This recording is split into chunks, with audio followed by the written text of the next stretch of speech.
রহমান রহিম। আসসালামু আলাইকুম রহমতুল্লাহি ওয়া বারাকাতুহু।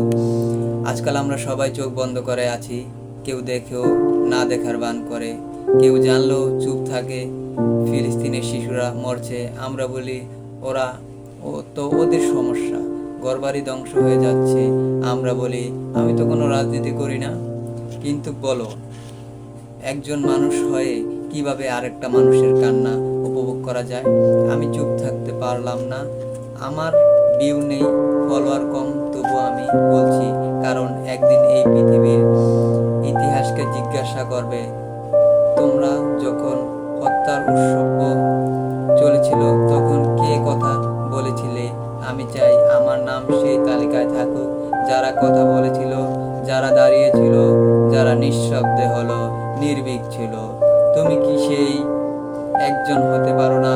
তুমি কি আজ শুধু একটি শব্দ বলতে পারো না, আমি চুপ থাকবো না?